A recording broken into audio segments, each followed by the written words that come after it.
Chers amis, chers donateurs de Solidarité Kosovo, vous qui nous suivez depuis tant d'années sur les réseaux sociaux, je m'adresse à vous solennellement aujourd'hui depuis la Serbie, depuis une maison de campagne où nous sommes en isolement, comme tous les Serbes, puisque l'état d'urgence a été proclamé, le couvre-feu également.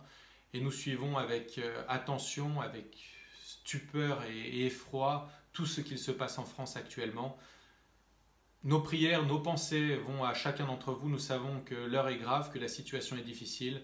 Nous sommes en contact quotidien, évidemment, avec nos familles, avec nos bénévoles. Et nous espérons de tout cœur que cela s'arrêtera au plus vite. En Serbie, les gens craignent ce qu'il risque de se passer. L'Italie du Nord, la France, ce sont parmi les meilleurs systèmes de santé au monde. Ils sont dès aujourd'hui déjà dépassés. Si le virus venait à se propager avec une même intensité ici, et nous avons déjà plus de 80 cas, je crains malheureusement que les conséquences seraient encore plus terribles que ce que l'Italie ou ce que la France a pu connaître.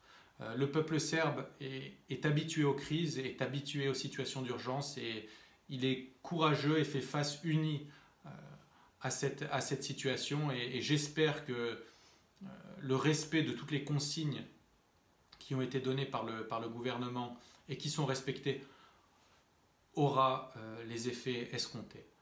Si je m'adresse à vous aujourd'hui, c'est parce que nous souhaitons tout d'abord exprimer notre solidarité avec la France et je le fais en tant que représentant de l'association Solidarité Kosovo qui, aux yeux des Serbes, est un petit peu un petit bout de France en Serbie et je reçois énormément de messages de leur part en me disant de vous transmettre leurs pensées, leur amitié la plus sincère.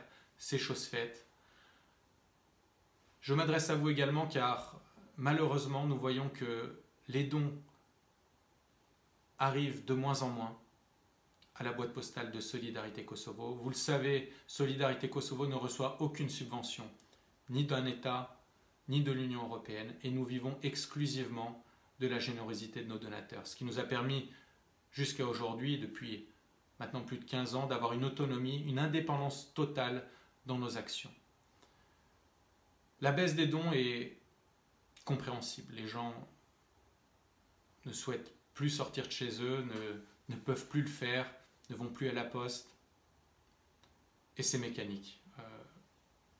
Mais malheureusement, les besoins sur place sont toujours aussi grands, voire même ils sont plus grands. Pour les Serbes du Kosovo qui vivent depuis 20 ans une situation injuste, anormale, dangereuse, où ils n'ont aucune liberté, où les problèmes sociaux sont nombreux, les discriminations immenses, l'absence de cette aide leur fait courir le risque d'avoir une double peine. Cette double peine, c'est celle d'avoir un coronavirus sans possibilité de se soigner, car malheureusement, dans les enclaves serbes, les soins pour ce type de virus, qui demandent des respirateurs et énormément de matériel et de confinement, c'est impossible. Voilà, disons-le clairement, ce sera impossible à faire. Donc, ils prient pour que ce virus n'arrive pas jusque dans leurs enclaves.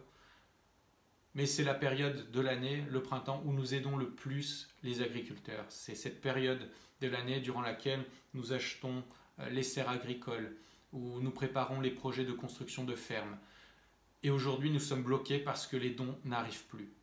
Encore une fois, nous comprenons ces raisons, mais nous vous demandons solennellement de faire un effort, c'est une épreuve difficile et c'est dans ces épreuves-là où il faut faire preuve de plus de solidarité. La possibilité que nous avons aujourd'hui, c'est de faire des dons par Internet. Si vous nous regardez depuis votre maison, depuis votre ordinateur, depuis votre smartphone, vous pouvez nous faire un don par Internet, via PayPal, par carte bleue. C'est important. Cela, malheureusement, n'arrivera sans doute pas à couvrir l'intégralité des besoins et des projets que nous avons mis en place, mais cela atténuera l'effet drastique de baisse des dons que nous ressentons dès maintenant, et cela risque de s'aggraver. Un donateur extrêmement généreux qui nous soutient depuis plusieurs années à Solidarité Kosovo souhaite nous aider à franchir cette épreuve très difficile. Et il nous a donné une bonne nouvelle parmi toutes ces catastrophes que nous entendons chaque jour à la radio, que nous regardons à la télévision, c'est qu'il doublera chacun des dons que vous effectuerez par Internet. C'est une extrême générosité. Cela veut dire que si vous faites un don de 20 euros, ce donateur généreux nous redonnera 20 euros. Ainsi, votre don de 20 euros se transformera en don de 40 euros. Si vous donnez 10 euros, cela sera 20 euros. Si vous nous faites un don de 100 euros, nous récupérerons 200 euros. C'est extrêmement important, cela va nous permettre de doubler le montant de chaque don, et ainsi chaque don compte, il n'y a pas de petit don. 10 euros, c'est 20 euros. Avec 20 euros, nous faisons déjà des choses. Et si nous sommes 5000 à donner 20 euros, nous avons déjà un budget nécessaire et suffisant pour pouvoir acheter un nombre important de serres agricoles. C'est pourquoi je compte sur vous et j'en appelle à votre solidarité pour ne pas oublier ceux qui vivent dans les enclaves serbes du Kosovo et qui aujourd'hui sont démunis à tous les niveaux.